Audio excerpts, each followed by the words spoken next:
Good afternoon, everyone. Thank you for joining us today. If you could all put yourselves on mute, just as we allow everyone to join any latecomers that we might have, and then we'll get kick-started in a couple of minutes. Thank you.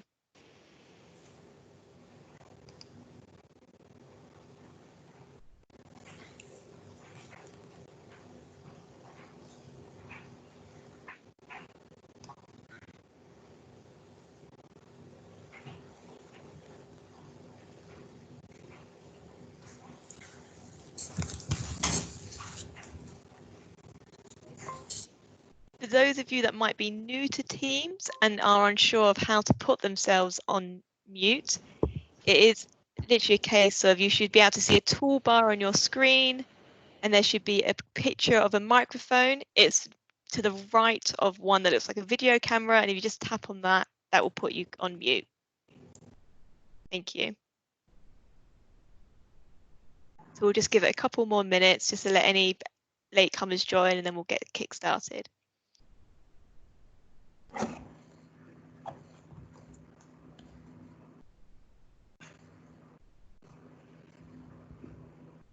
Brilliant. I think we'll start there. Good afternoon, everyone. My name is Chloe Mustafa. I'm the marketing manager here for Cobweb Solutions. Thank you very much for joining me today. As you guys know, this session is all about Microsoft 365 with a particular focus of looking at the impact of lockdown, how we're all remote working, and how we can all maintain productivity and security during that period of time. Joined with me today is Nico Charrington from Microsoft. He is the product manager for Microsoft 365, and he's going to be taking us through everything today. Thank you very much for joining us, Nico. No worries, thank you. Okay, I'll take over now. What I might ask you for is if you see that there is background noise, if you want to mute everyone and unmute me, or just let me know and I'll just unmute. Thanks everyone for joining. I think it's a privilege to be here and have you all today in this call, knowing that there's a lot going on right now. Many of you own or work for a small business. And I know that it's a tough time. We definitely know that. We see it, we hear the feedback, and we try to work hard to make sure that you guys have everything that you need from what we can offer at Microsoft. And we're partnering with the likes of Cobweb to help you go through this tough time with the best and make the most out of the tools that you might have or the things that you can access today. So the idea of today is trying to understand a bit of what's happening out there and what are the tools that we have in particular to not only adopt a remote working environment that you probably already have, but also on how to secure that environment. So I wanted to talk to you about some of the trends that we see in the market, raise a bit of that awareness of cybersecurity, try to simplify and demystify some concepts, and then show you some of the approaches that we have to tackle these. I am part of a product marketing team in Microsoft 365 in Microsoft UK, and this presentation is not meant to be technical in depth, and I'm not going to have a hands-on demo, but I'm going to point you out to some resources so you can have that experience if you want. If you have any questions, feel free to ask them as we go, and I'm going to be trying to manage time. If we can, we'll get some time at the end for Q&A. But if you have any questions throughout the presentations, please unmute yourself, interrupt me, and I can answer the question then. I might not have all the answers, but I might know the people who do. So if you have those questions and I don't know the answer, I'll take them and come back to you later. So let's kick off. Because we've seen a lot of changes, right? COVID-19 has had an impact on everyone's business, and what we've seen is an unprecedented move to remote work. For those businesses that can work remotely, that can adopt that modality, we've seen it happening a lot, to the point that there's a surge in Microsoft Teams, that is the tool that we're using today for this webinar, to make sure that you enable that remote working for individuals that are not at the office, they are from their place, from their home. They might be working on company issued devices, they might be working from their phones, they might be working from a personal device that they have at home, on any platform from Android, iOS, Mac, anything, and that has been something that a lot of businesses have realized that they didn't have the skills to do that. They didn't have the technology to do that. They didn't have the culture behind the company to do that, or to facilitate that. And overnight, everyone was forced to work from home, and we've seen a surge on our tools. And we've been getting a lot of questions around best practices on enabling remote working, which I've done a few sessions about. But one of the things that we see now, as we all move to remote working, is that there's a surge in cybersecurity risks, because we see a lot of people that are taking advantage of this situation, that we have a lot more people online, and they are exploiting that to create phishing attacks or other exploits that we're going to touch later on what are the definitions of that, and how to spot them. But a lot of things happen in terms of adopting these tools. Microsoft 365, that is our solution for what we call the modern workplace, enables a lot of good things that you can leverage, from creating files, sharing and collaborating seamlessly in one place, to enable this type of video conferences or webinars in the likes of live stream videos that you can have for your customers as well, etc.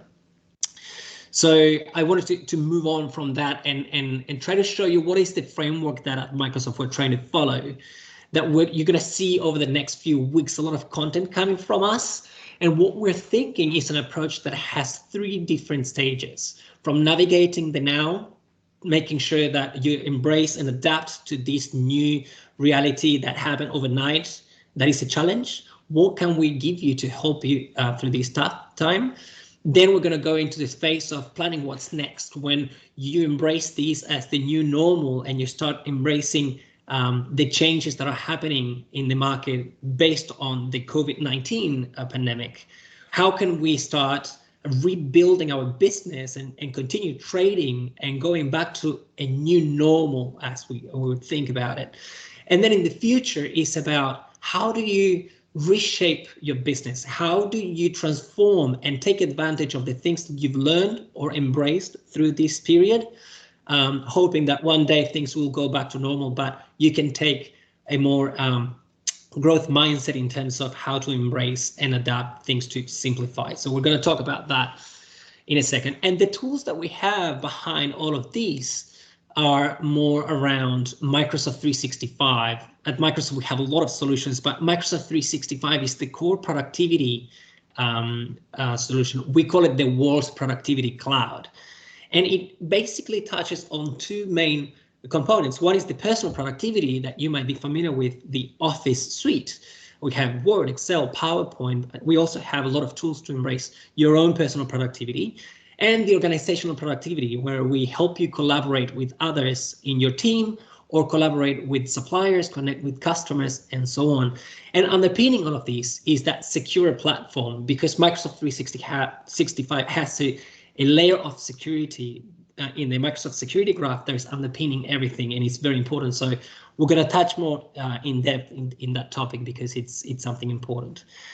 But the typical question that I get when I get here to the very beginning of any presentation that I do is, but what exactly is Microsoft 365 in terms of products? Tell me the products. I like your marketing pitch, but tell me the products. Okay, so here it is, because I often get that. The first component is the desktop applications. We have the famous Word, Excel, and PowerPoint, Publisher Access, Outlook, and those applications are very well known by a lot of people. However, what you might not know is that when you have these applications as part of the Microsoft 365 subscription, that is a cloud-connected service, you get access to a lot of AI enhancements to those applications. And to give you a couple examples of that is, in Excel, we have data types. Data types will allow you to understand the content of a cell, not in terms of text or a number, but in terms of a concept. For example, I could list in a chart, I could say Microsoft, Google, Facebook, Apple, and all of those, convert them to a data type stock. And since then, instead of being just a word in a cell, they are concepts. And the next thing I can do is start calling content from those concepts, and just use a formula to see how many employees those companies have, or where is the headquarters based, or what is the market cap of today for that company, and everything referencing a concept that lives within a cell. So it's those type of things. So you're leveraging the cloud connectivity to make your Excel file much more rich in that sense.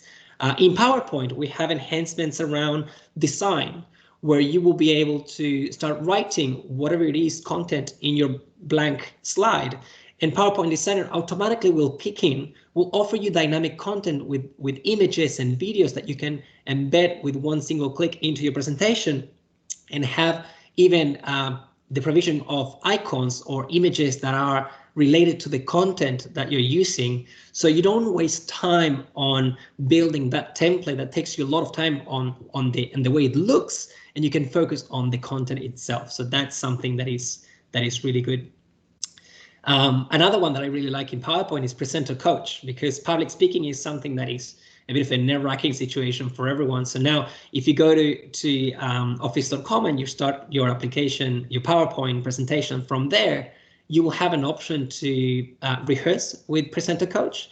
And if you are repeating a filler word like all the time, or if you're reading too much of the content, it's going to pop up and tell you, hey, you're making mistakes here, you're reading too much, maybe you need to rehearse that slide a bit more, or you're talking too fast or too slow or too monotone. So all those things, and at the end of the presentation will show it will show you statistics, so you can improve over time and get better. So a lot of these type of things embedded into these applications thanks to the cloud connectivity. So that's the first important thing. The second one is cloud services. Cloud services like Exchange, that is your professional email in the cloud. Something very important for those businesses that are starting for the first time and they are using a Yahoo Mail or a Gmail or a Hotmail account to trade. When you want to see a more professional, you have a more professional look into your company, usually we always suggest to start putting a website, start having that professional email and engage with your customers in a different tone. Microsoft Teams enables that chat. I'm going to talk about Teams a bit longer, so I'm going to skip that for a sec. I'm going to jump into SharePoint and OneNote that are our cloud services hosted cloud services that allow you to host files and share them securely. And we have two services, and usually gets confused, but SharePoint is more around sharing company files or group files, and OneDrive is more for your personal files in the cloud. So if you're working on a presentation or you have a draft, you might have it in OneDrive, suddenly you want to share it with your colleagues, you might put it in SharePoint. Or if you're just working on your own, pipeline of opportunities that you might be working with different customers and so on, and you don't necessarily share that file with anyone, you will keep that on OneDrive. We also have the web versions of Word, Excel, and PowerPoint on the cloud services if you wish to access in a lightweight way and not with a desktop application.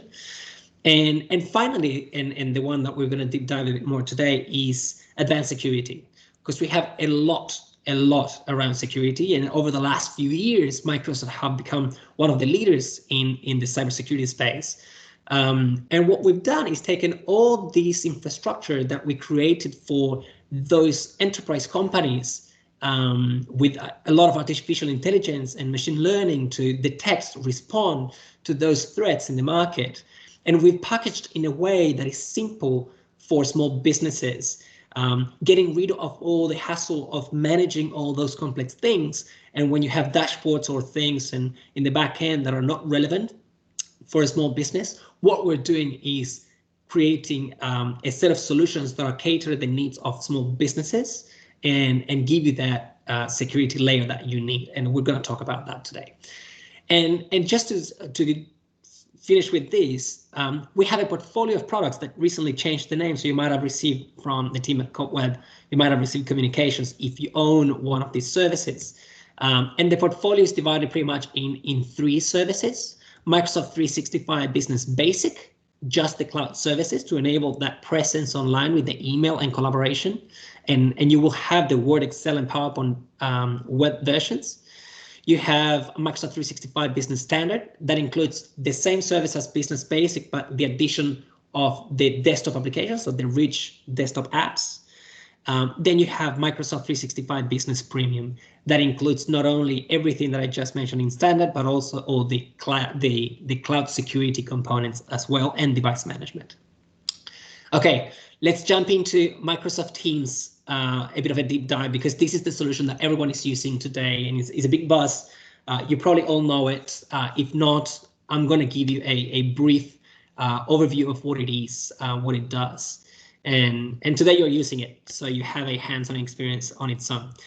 Microsoft Teams is what we call the hub for teamwork within Microsoft 365. It includes chat and chat as a persistent chat. So when you have a conversation with someone, that could be an individual or a group of people, that conversation is persistent in time. So when you close the application and you open it again, you have all the history of that conversation.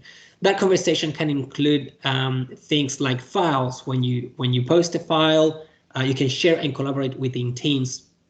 That conversation can have gifs and memes that nowadays, working from home, we saw that from a cultural perspective is very hard to keep Teams working with that same joy and the tone, the cheekiness that Teams have. So it's good to have a bit of fun as well in the reactions. And if you have millennials in your teams, you would know how important these things are for them in terms of how they engage with peers. We also have meetings as you have today. We get a lot of requests for adding more people into the screen, and we've announced that we will have very soon the 3x3 view, which we're already running inside Microsoft in preview. So I'm going to have 9 people there. More than that, it tends to be a bit more crowded and distracting. But we're adding a lot of artificial intelligence as well. As you can see, the background of my house is not actually that. I have a custom background that I'm using to look a bit more sophisticated, because my background is not as pretty as that. I can go there. Or if you want, you can start going into a more posh place like this one. And with that, you start changing your background to make sure that you don't show any distractions. If something like this is too cluttered, you might not go for that. You just go for a template that shows a wall. So those type of things help you keep the focus on you. But artificial intelligence is not just for a gimmicky background blur or a background change. It's also around accessibility. We have a lot of tools like captioning. So you will be able to press the 3 dots that you see on your screen and turn on like captions in some languages. Right now we have it in English, for example. We will have things like noise cancellation by software. So even if I'm not using any microphones that has noise cancellation, if you hear that I have in the back my washing machine doing noise, that will be cancelled by artificial intelligence in the back. So those type of things coming into these tools, that makes us very powerful. We have our cloud services with Azure with all this intelligence, and that makes us different to our competitors as well. Another thing we have is calling as having a phone number into Microsoft Teams that you can use to transfer from your office to wherever you are with a device that has Teams. So for example, today, this is very important because we see a lot of customers that have a receptionist picking up orders on the phone at the office, that they don't have the receptionist anymore at the office. So how do you deal with that? How do you connect with customers and suppliers when you are not there to pick up the phone? So having an internet phone system, it's really good for that. You have not only the ability to keep everything in one place, as you can see in the dial pad right there in Teams, but also your phone can ring as you wish in your mobile device, or you can make it ring on your PC or on everything at the same time, so you don't miss any of those calls. Plus, you get assigned a phone number that is not your personal number. So to me, I don't give to my customers and partners my personal number. I give them my Teams number. And I know that every time anyone calls me, it's going to ring on the same phone because I'm picking up my Teams calls on my mobile device. However, I can filter whether it is a work or a personal phone call that I'm receiving. So that's something that is usually pretty good. also the intelligence of having voice recording to have your messages, so you can read them. If you're busy, you can read them instead of listening to them in the voicemail and so on. We have also the ability to have files here. And this is very important because Microsoft Teams, the whole point of Microsoft Teams and the name of Teams is that it's not just a chat tool. You can create teams here where you consolidate group of people that are working on a single project. And this could be, for example, if you're working in construction, you might have a lot of suppliers, you might have contractors, and you might have your own colleagues, you might have your customer, and you want to bring everyone together in that project. So you can create a team for that project, give access to your internal employees and also your customers and suppliers that are external, and they all get access to the same information. You have that persistent chat. You can post all the files with the plans for the building. You can put documentation that you can restrict with private channels with your internal team to check on budgets, for example. So you don't allow everyone within the team to see it, just your internal people. You can post announcements of milestones. We hit this milestone, we did that. And the other thing is that you can host all those files in folders, because at the end of the day, those folders within each team are a SharePoint site. And you don't even need to know what a SharePoint site is. A SharePoint site is a folder, essentially, where you host business-related files and you share them securely. So the beauty of it is that you just drag and drop your files into that chat and they become part of that team set and they are hosted securely. And you can all co-author and collaborate in the same file at the same time, avoiding having multiple versions. So version 1, version 2, version 3, version 3 final, version 3 final, final. This is very typical. So we want to avoid that. So now you can have multiple people and you can see everyone editing at the same time on the same file. And this is fantastic. And share them securely, of course. And you can also embed other applications within Teams into tabs or automate workflows for approvals with Flow, as you can see in this example. So I can say, for example, if I'm an accountant and I have my customers, I can say, you know what, when you have an expense and you want me to keep track in these reports and so on, just send an email with your receipt to this address. And I can set up a flow that automates the process, that every time I receive an email to this address, take all the attachments, save them into this folder, create a new line in an Excel file that says this, timestamp it, and create a record, and then send me a notification to my teams for approval of that document. And that is just something that happens in the back. You're automating a process that is very manual and takes time. And you just receive now, a manager receives a button in their Teams or notification saying, do you want to approve or reject this? So review, approve, and that kicks off the workflow of saving and sending and confirming and sending emails to say, yes, it has been approved. So all of those things are very rich. And imagine having that within your team where you don't even need to leave that workspace that you have today. You're still in the flow. So those are really important things. So then, when you think about all of these things that I just told you about the product, what can you do with Teams? Well, transform the way you collaborate with your teams, right? It's internal, it's external, and it's having everything in one place. This will help you also reduce the amount of email that you receive per day. This is incredible. It changed my life, certainly. When my team moved onto Teams, my email reduced significantly. So this is really good, and it's much more fluid, as you can see on this screen there. Streamlining business process, again, keeping everything in one place. It takes about 23 minutes to come back into the flow when you get distracted. So moving from one place to the other, if you go to your email, you might see that you have other 3 emails unread. So you check on those emails and you forgot what you were doing. So until you action that, you talk to this, you receive another thing, somebody sends you something else, you lost track of what you were doing. So having everything in one place matters. And that's kind of the beauty of it. We also have this across any device. So if you're at work, you're at home, if you're on the go, you will always have access to everything. And we even have things that we embed into Teams, like, for example, Microsoft Shifts. That is an application to assign rosters to your team. So if after the pandemic you have imagine that you have a restaurant, right? So you have everyone back and working.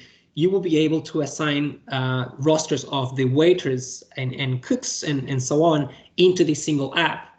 And if there is any clash that somebody cannot make it, if you have a business that is based on appointments of this type of, assigning rosters of this type, you will be very familiar with the issues of calling one, can you come tomorrow? No.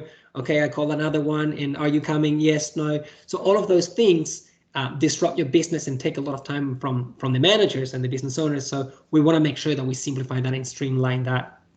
And this allows you to have those experiences connected and fluid by asking, hey, do you want to switch roster with me? One employee will ask the other, and if both agree, it triggers the flow automatically to the manager for one-tap approval. Everything is done. So those type of things are really, really good.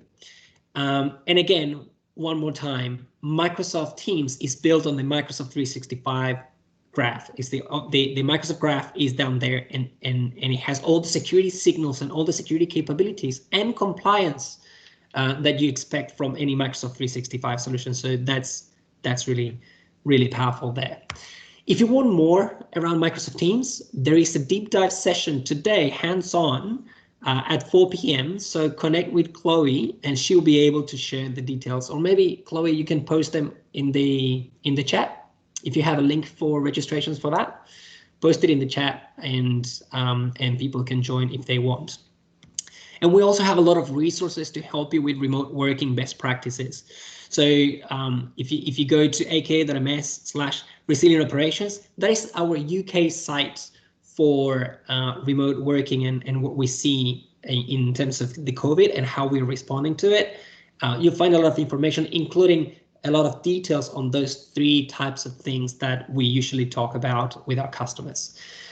But with 27 minutes gone, I want to jump quickly into security because I want to spend some time going through that. And again, if you have questions, please interrupt me at any stage, and I'll stop and answer. So there we see a lot of things happening in terms of types of attacks. The most prevalent things that we see are around phishing and things like ransomware that you might be familiar. Just to level set, phishing attack is when somebody's impersonating someone else to make you act in a way that you shouldn't. So for example, you would see a lot of emails with the head letter and the footnotes of the UK government around grants, and they will ask you to fill a form with your details. And when you see that, it's like, oh, this is part of the new grants for COVID-19. So I'm gonna just put my details there. When you put your details, create a password and so on, then they say something happened, there's an error, try later, whatever it is. But what happened was that somebody collected your information, and then they have your password, because people tend to use the same password in many platforms. So now they can go to your email address and use your password, sign in, and they have access to your entire company. And even worse, if you have the same password in your bank account, hope they don't find information about your bank account. So those type of things are really, really common. Or if you have someone that penetrated your network, they might be waiting for you to do something and just listening to what's going on. And a typical thing that we see is that they wait, they identify who is the business owner and who is accounts payable. And what happens is that they wait for the right moment when the business owner sends information to the, let's say, accounts payable to pay a supplier for something that they bought. And right away, they use the same format and the same type of language and the same way to address that person, to impersonate them and say, hey, sorry, I just had a chat on the phone with this supplier and they told me that they changed the account number to this. Can you update the details before making the transaction? So accounts payable thinks that that's a genuine thing, and they just do it because it's the boss telling what to do. However, there is a little tiny different name in the email address. It's a fake email address, but it looks and feels very, very similar. So they go ahead, and that's when you lose money. So those type of attacks, or ransomware attacks, where you have someone clicking on a malicious link or attachment, and that installs a piece of software that encrypts all the information that you have, And encryption is kind of password protecting all the data that you have in your files. And they essentially ask you for a ransom to give you that code to unlock it. And that can be a lot of money. And if you remember a few years ago, there was a big wave with WannaCry that stopped half of the country. So those type of things are really, really critical. And the thing about this is that they don't care if you hold nuclear codes for whatever, or if you have puppy pictures on your desktop. They don't care. They just think about spraying and praying, and somebody will care enough about that information that they will be willing to pay for it. And that's how they make money. So the notion of I'm a small business, they don't target me. They're going to target the big accounts, the big customers, big enterprises. That's not really true. So let's jump into a few of those trends that we see as well in the market. 71% of cyber attacks target small businesses. And this is a reality, right? The assessment that we see this number growing because enterprises are keeping up to date with the technology to avoid these cyber attacks. And they have a lot of education around this. It's a big, serious thing. They have specific teams looking after cybersecurity. But small businesses in general, we see that they lag a lot more to update their solutions, operating system, antivirus, or email filtering solutions. So they don't have them, or they take a lot of time to update them, and that's why they're vulnerable, and we see them attacking them. There is a big cost associated to having a cyber attack, and recovering from that cost means that most businesses won't be able to recover. And they go out of business, 60% go out of business within 6 months. And that is a big, big loss. So we want to make sure that we raise awareness, we take proactive approach, and then we make sure that in the first place, you don't get attacked. And then if you get attacked, how do we make sure that you recover as quickly as possible?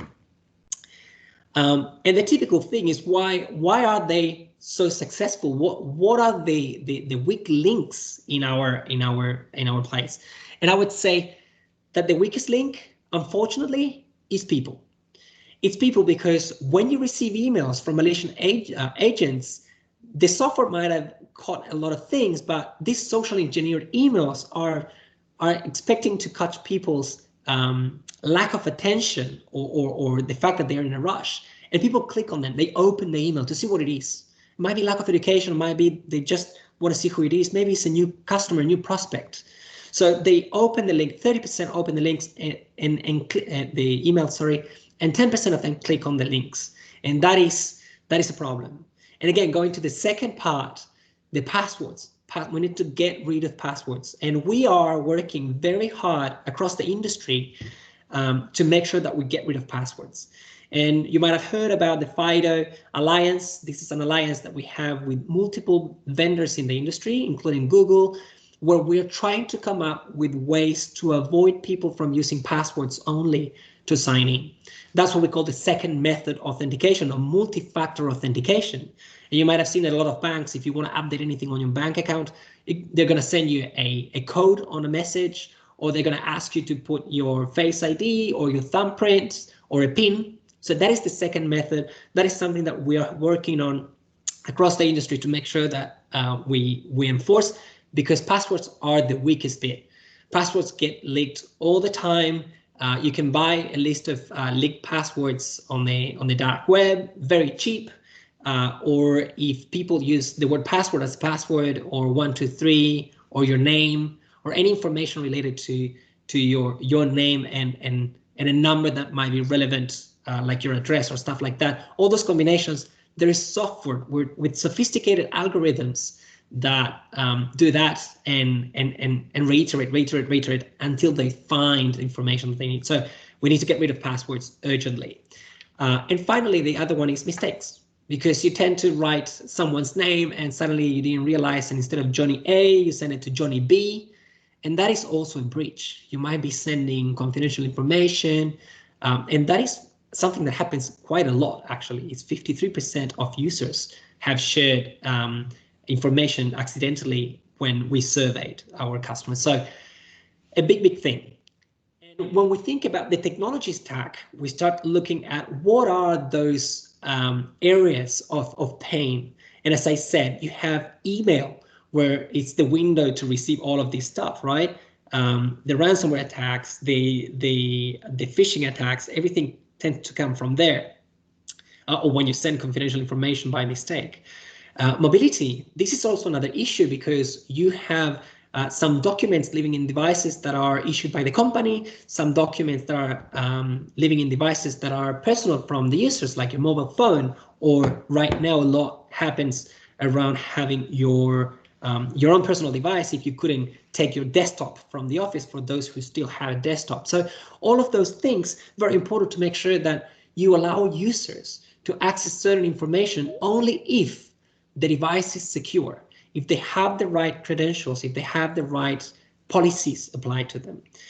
Going back to credentials around passwords, I just talked about a bit, and compliance, how to make sure that you keep the regulations that apply to you in check. So we also want to make sure that we look at that. And the typical things when we talk about these two small businesses, they come back and say, look, you know what? Cybersecurity is too complex, or they're not going to target me. I'm a small guy. I don't care. I just told you 72% of attacks target SMBs. So very important there. And we need to make sure that we demystify what cybersecurity is. I just talked to you about phishing, ransomware, and it's quite a simple thing to understand. It's somebody telling you a lie, essentially, or somebody tricking you into doing something. It's a con. And these type of things, when we didn't have technology of this type, they were also out there in person, right? So now we want to make sure that we understand that it's a cheap way for them to trick us, because they do it at scale. And if you think about it, sorry, the cyber criminals are worse than the drug dealers in some sense, because they have a massive organization that is so dispersed, and nobody can track them. So a drug dealer, you can find them, you can put them in jail, and you'll see even series on Netflix about that. But tell me, when was the last time that you heard in the news a lot about cyber criminals?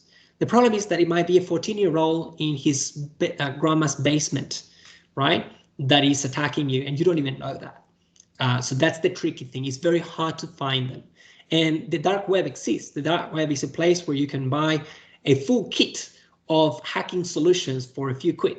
So and these things come with updates. They come with support 24/7. So you would be scared that what you can buy for a few quid, a hacking kit. So it's very important that we understand that. Too expensive. It's too expensive. The cost of doing nothing is more expensive than the cost of recovering.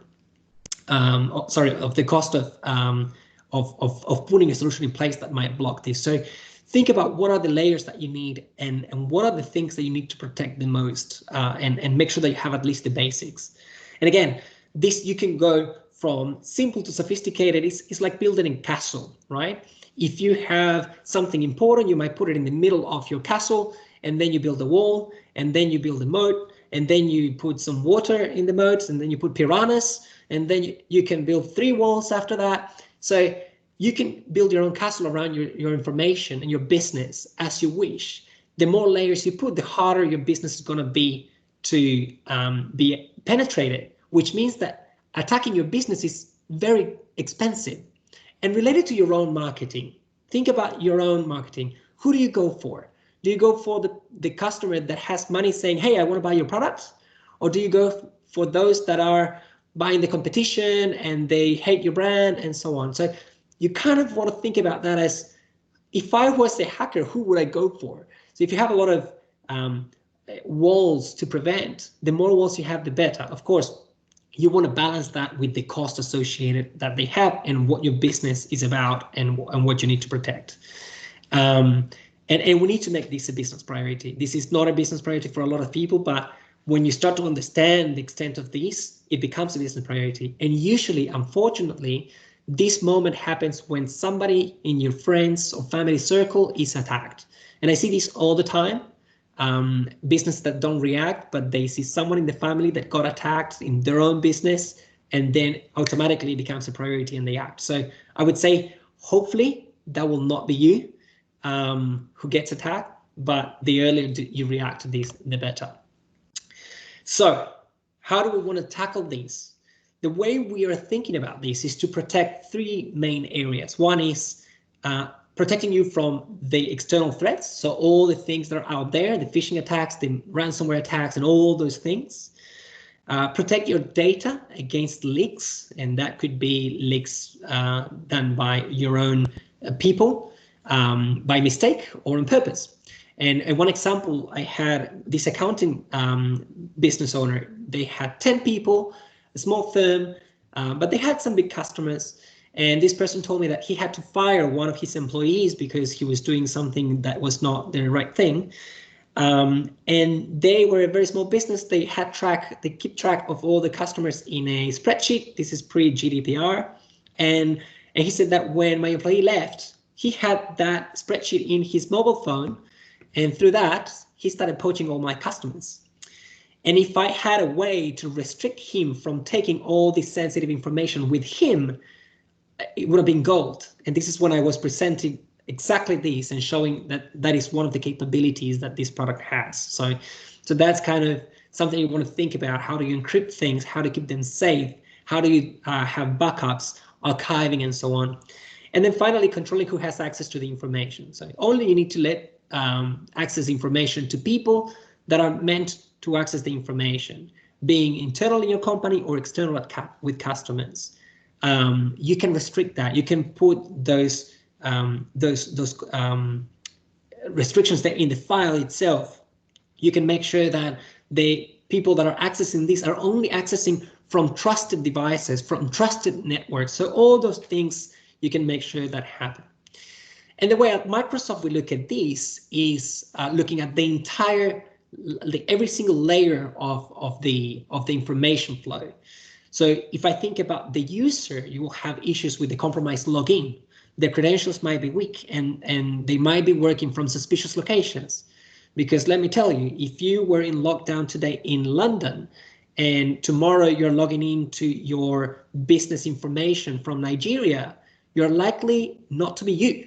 So as a solution, Microsoft has been looking at how do I identify that and flag it as a risky sign-in. So that is a user credential that has been compromised. We have tools to detect those things. From a device perspective, how do we protect those devices from the malicious software, ransomware, malware? How do we make sure that devices that are not company issued devices are also protected, at least at an application level? So we're going to talk about that. We talk about the application itself. So can I restrict copying and pasting from business to personal apps? Or can I restrict the use of some applications that I feel that are not secure in those devices? Also, from an email perspective, there are a lot of vulnerabilities, ransomware threats, and phishing threats that we can identify and proactively tell the user. And then from a document perspective is how do we encrypt? How do you make sure that the files cannot be shared with other people that shouldn't allow that? And I'm not going to go through the details of all of the things that you see in this slide, but there are a bunch of things that we have across the entire stack to prevent this. So for example, a few important ones, having multi-factor authentication enabled for all your employees. That is what I talked about before. When you're going to access something that is sensible and you have a situation that might sound a bit dodgy, we can ask our software to identify that as a risky login and request you a multi-factor authentication.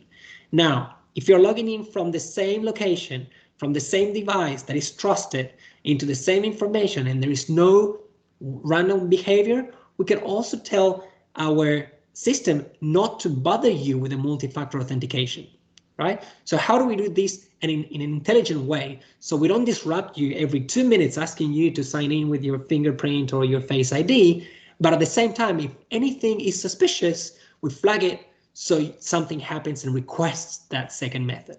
We can do that. A lot of people don't know that Microsoft Windows comes with an antivirus. Windows Defender, you already have an antivirus and it's one of the best out there in the industry. You can check Gartner quadrants, you can check latest news about antivirus comparisons, and you'll see that Microsoft is a leader into the antivirus space. So you might even save costs using Microsoft's issued antivirus, but at the same time, you're going to have a consistent experience because it's part of Windows. We know what we cover, and having an end-to-end solution around security is important because you don't have gaps. When a device is managed, you can control that from managing the device and restricting what happens. So if the device is lost in transit somewhere else, like if you're traveling or commuting to work one day, you can remote wipe the information from that stolen device with single click from the comfort of your couch or your office. You can also encrypt all the information in the device, so it's very hard to access even if someone got their hands on the device. At an application, I talked about copying and pasting restrictions.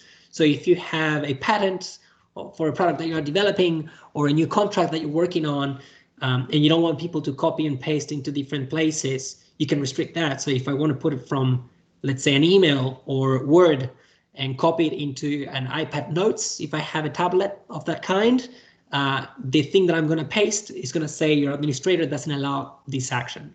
So those type of things. And you can protect at a device level by managing a device. So as you would do with the devices, the PCs or laptops that you provide your team, you manage the entire device. But if it is a device that is a personal device that the employee is bringing, you can manage the application layer. So if they leave the company, you delete all the information from that application that is work related, would be email, would be Word, Excel, and PowerPoint, and all of those. But all their SMS, all their pictures, and all the other stuff is untouched.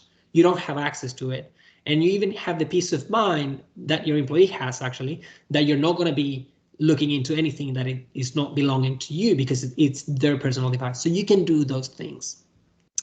At an email layer, we have protection for phishing and ransomware and all those things in an intelligent tool that allows you to allows us to scan those links and attachments for malicious activity before you even access it. So what happens is that you receive an email. If we see something suspicious or something that doesn't belong there, we automatically put it in a container and we flag it as phishing if it is known. And if not, it's going to get into your inbox, but you're going to see that there is a link. When you click the link, the experience in the back end is going to be that we open in a safe environment in our servers that link, test that there is no malicious behavior happening from that website, and giving you access if that is okay.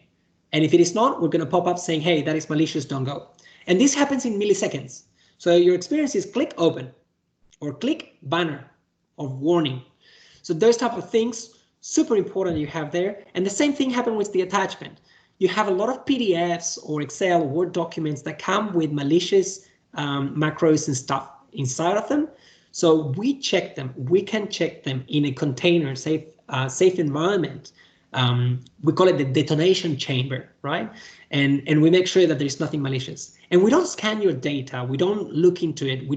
We're Microsoft. We don't sell your data for any activity like marketing or whatever, advertising. We don't do that. So your data is your data. We don't look at it. What we scan for signals of malicious behavior. Because if you think about it, we have a footprint across all the solutions around the world. And we understand what is normal signals of behavior and what is unusual behavior. And that's the richness of our security proposition. Finally, documents. You can restrict who watches them. You can send them encrypted, even if it is to a Yahoo or Gmail or Hotmail account. People have to authenticate to access the encrypted emails if you want. You can even revoke access after you send things. So if you made a mistake and you don't want to have a PII breach that is GDPR non-compliant, you can restrict that and you say, you know what, I've contained that leak even after sending the file. It's in their inbox, but guess what? They cannot access it. So those type of things are very important, and you can track sensitivity. So who can you forward this, or can you reply all, can you respond, etc. You can limit all those things. Everything is into the Microsoft 365 Business Premium Security Stack. And usually when we get to this stage of the conversation, people start thinking about all the solutions they have to tackle the different parts of the business, right? And my first recommendation usually is like, if you are already paying for a service, why would you double down? As an example, Dropbox, typical thing. Somebody says, I'm using Dropbox and I have Office 365 or Microsoft 365. You already have OneDrive and you have the ability to restrict copying and pasting from OneDrive. You can encrypt all your files with OneDrive. You can have a lot of other security things in OneDrive, like recovering after a ransomware. So if you get hit by a ransomware, all your files get encrypted. OneDrive proactively is going to send you an email saying, hey, something happened that is probably not you. Check this out. And it's going to give you a timeline with the activity of encryption and with a slider that you can just pick, go back in time and restore all your files to the moment prior to that attack. So instead of losing all the 80,000 or whatever it is that takes you to recover from that ransomware attack, it took you 3 seconds of dragging and dropping a slider back. And you recover everything to the moment just before the attack. So those type of things. Why would you spend money on a third-party application when you already have it? So use what you have. That's my first thing. The second one is simplify your technology. You have a lot of vendors, you have a lot of providers, and maybe it's easier to manage everything from one single place. Think about that. And reducing costs, because I bet that when you start looking at this and you put the numbers next to these logos, you're going to end up saving quite a bit of money. So take a look at that. That's usually our guidance, and the Cobweb team is doing a lot to make sure that you understand this. So reach out to your account manager or reach out to Chloe if you don't know who to contact, and she'll be able to direct you to that person, and they'll be able to take you through how can you save some money by simplifying your technology stack. And just to finish and open for a few questions if you have any around the benefits of having this solution into one place. The security for us is incorporated into our products, it's built in, it's not bolted on, which means that there are no gaps. We're looking at the entire stack, all the layers, we're not leaving anything to chance. And when we update the systems, we're updating everything together. We're investing a lot of money. We are the biggest investor in terms of security in the world, more than $1 billion a year in R&D for cybersecurity. We have 3,500 employees looking at these exploits around the world. And whenever something happens in one part of the world, we patch it in seconds across the entire world. So you always have the latest up to date because you are in the Microsoft cloud. So that is something that is really, really important to understand. And if you think about it, we have over 1 million different attacks released to market every day. 1 million different attacks. So I had a conversation with a customer the other day that says, oh no, I have this server and I have this IT guy who comes once a month to patch it. And I'm like, wow, once a month, you have 30 million new threats in a month. How are you coping with that, right? You're not working. So you need that artificial intelligence powered systems. And you can rely on someone like Microsoft to understand that and deliver those solutions for you that are already embedded into your platforms. So that's something important to consider. And just this is just a slide that shows some of the signals that we have from different applications, from Azure, Xbox, Bing, Search, Windows, Outlook. We have a lot of information and signals that let us understand what are those normal behaviors and what are unusual or abnormal behaviors that we need to flag as risk, investigate, and if anything is happening there, prevent and patch across the world. So those type of things are very important. With that, I talked a lot. I'm going to share these slides with you on the chat. So I don't know if you've done it already, Chloe, but if not, we'll do it now. But I'm going to open for questions if you have any.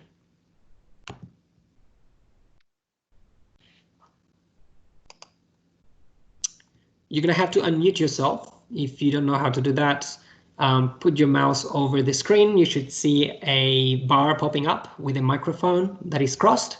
Click on that one and you'll be live and talking. If some of you might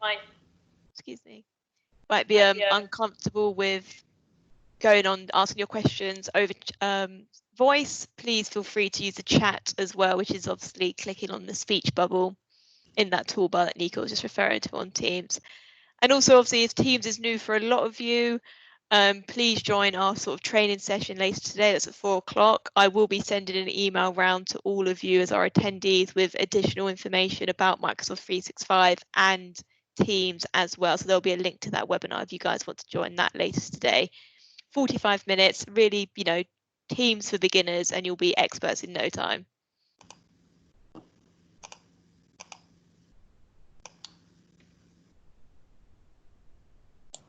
Hello, sorry. My name's Abby. Not a question as such. I was just wondering, would we have access to the recording a little later on for me to share with my colleagues at all? Yes, when we finish, the recording will be posted in the same chat that you'll see here, so you'll be able to access it. And I'm going to post the slides right now. Excellent. Thank you very much. It's been very interesting. I really appreciate it. Thank you. No worries.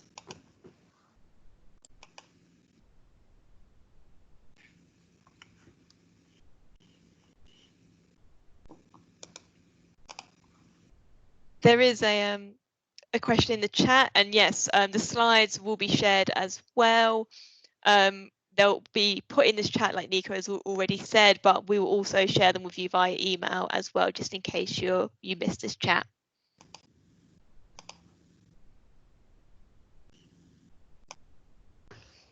Hello, my name's Simon. I have a question, please. Can you hear me? Yes, Simon. Hello. If I'm on a Teams video call with a client, can I show a video that I've got stored in OneDrive or SharePoint without having to stream the video directly from my PC? Yes, you can. So when you open your sharing next to the microphone where you can mute yourself, you have a sharing pane that opens up when you click on share, and you will see that you have there the ability to share your desktop on the left. Maybe I should share my screen. Let me try to share my screen. Thank you. And the reason for asking the question is, if I'm in a location where the video broadband signal is not good, then streaming from my computer won't work. Whereas if it's already stored on a Microsoft server, then I'm hoping I will be able to use less bandwidth. That is correct. And actually, same happens with your presentations in PowerPoint. If you host them in OneDrive and you share them from here, as I'm going to show you now, you'll be able to do that and get better performance of your bandwidth. So you can see that when I open here in the share tray, I'm going to have the ability to have desktop. So I can present my desktop here. I have two screens running right now. That's why you see screen 1 and screen 2, two monitors. Then I have a window. So if I don't want to share my entire screen, but just a window that is a program that is running, right now I have the new Edge, I have PowerPoint and Microsoft Teams open, so I can choose one of those. And finally, I have the ability to share a PowerPoint deck or browse. When you click here in the browse, let me share again. When you click there in the browse, my desktop is a mess, yes. You click in the browse, you will be able to choose that video file hosted in OneDrive, and that should be a better way to do it. Great, thank you.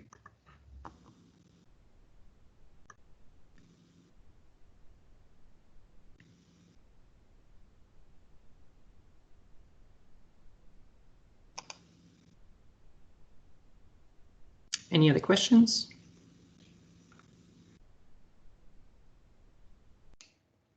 Hello? Yes. Yeah, hi. Sorry, my name is Amrik. I've got a question about Dropbox.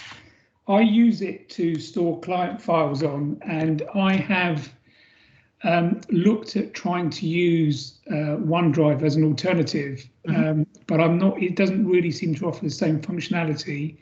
Is there somebody that I can speak to explain what I'm doing, what I need to happen, and how I can use, Microsoft 365 to replace Dropbox? Yeah, definitely. That would be me or somebody in the Cobweb team if you want. If it is product feedback that requires some engineering in the back, that would be me. If it is functionality and maybe it's around the implementation, it would be, I would say, reach out to Chloe. She will put you in touch with the right people within Cobweb to help you do so. Okay, that's fine. So Chloe, if you could let me know who to contact at Cobweb, I'll speak to them in the first instance, and then if I need to speak to somebody else, then I can do that. Yeah, Correct. no, that's not a problem at all. And we work very close with the Cobweb team. So any feedback on product specific usually funnels from the Cobweb team to us at Microsoft. And I talk directly with my engineering team, who have a list of asks from customers that they are working on. So we're going to put it there and try to prioritize it. Yeah, so as an example, I was keeping all my spreadsheets on Dropbox as well. Now I've moved them over to OneDrive to see how that works. Obviously, I've encountered a couple of issues, which obviously I can discuss with Cobweb, but ultimately I'd like to move everything else over to OneDrive or SharePoint. But the problem is that most of the stuff I've been doing is self-help, watching videos, doing this, doing that, which is obviously quite a long-winded way of trying to deal with it. So obviously, I'll give Cobweb a call and see how we can The go. Cobweb team will definitely be able to help you with that one. Okay, great. Thank you. No worries. So I'm just conscious that obviously we're now a little bit over time. So if anyone else does have any questions, please feel free just to quickly put them in the chat or go over voice. But I would just like to take this time to say a huge thank you to Nico for taking part in this today and providing those slides for us and taking us through Microsoft 365. I really hope everyone has found that quite informative, and especially as we all kind of adjust to whatever normal is going to be for us now in the future. If you do have any questions, whether they are product specific or regarding your current setup and how you can utilize Microsoft 365 better, please reach out to the Cobweb team. Like I said, I will be sending everyone, all of our attendees, an email later today or potentially tomorrow morning with some further information and contact details for you guys to reach out to Cobweb upon. But if you've already got an account manager that you're speaking to, please continue the conversation with them. So if anyone else if there's no more questions, I'd like to say thank you to everyone for attending. And once again, thank you to Nico for joining us today. Nico, you're on mute. Sorry. Thank you, guys. Have a good rest of the day and stay safe. Thank you. Thank you, everyone. Enjoy the rest of your day.